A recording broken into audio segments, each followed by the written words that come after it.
Okay, so our simulation and render is all done, and this is what I ended up with. It's not bad.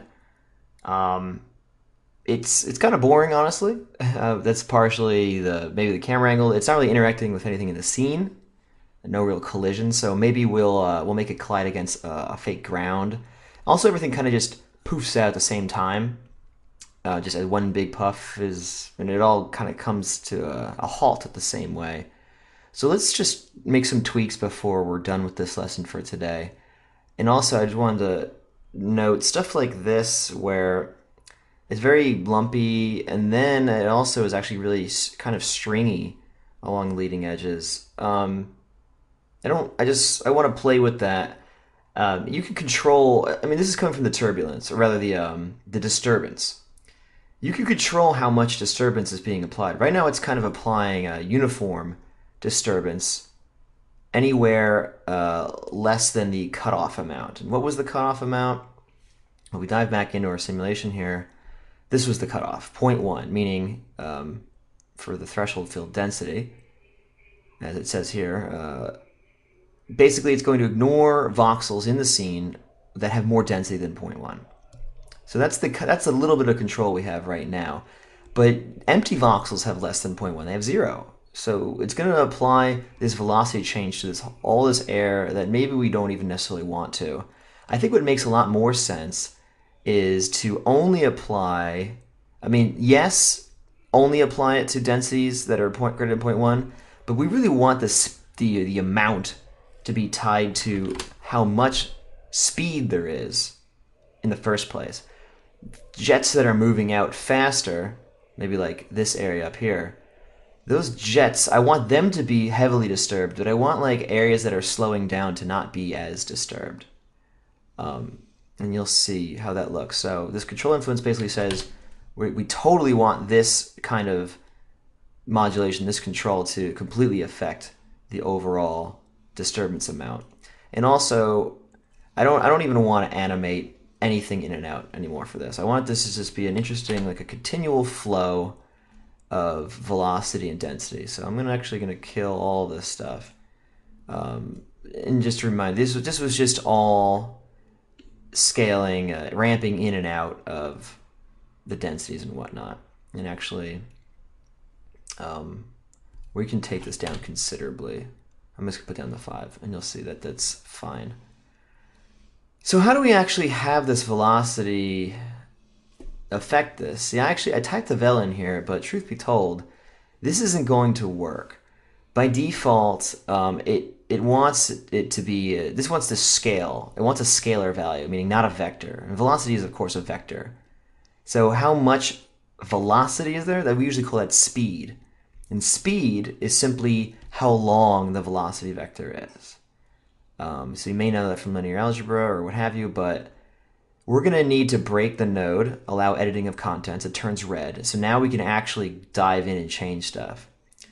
So it's switching between 3 different things. It disturbed vector field is the one that we want, and you'll see that has the solid bar. It's the one it's choosing right now.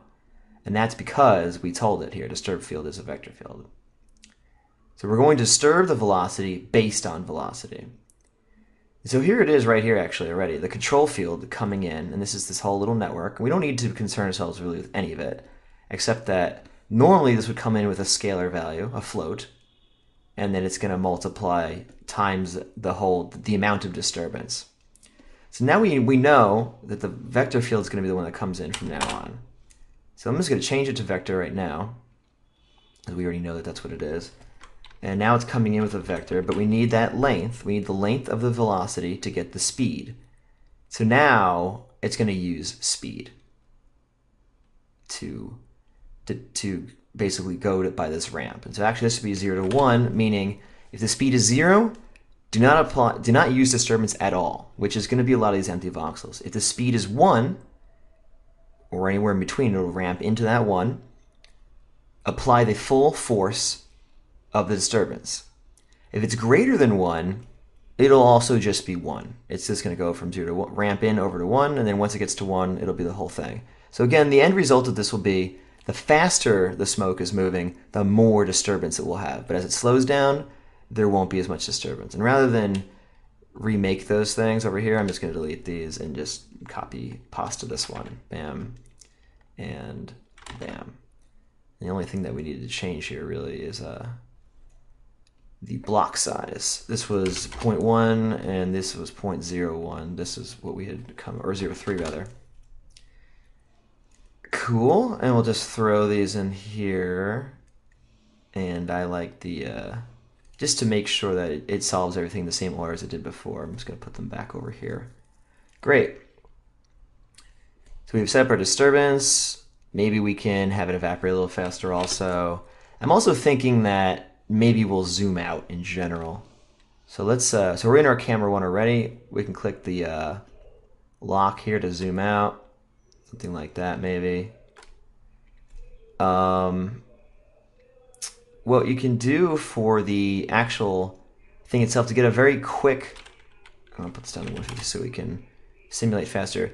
What we can do to make it get a free and very inexpensive collision on the ground is to turn on this closed boundaries. This is actually on the smoke object itself. Check everything off. We got the -y there. And now when it runs the simulation, it's going to treat that as if it's that part of the domain is literally closed off. It's a wall. And along those lines, I'm going to move the source here. Let's just move it down.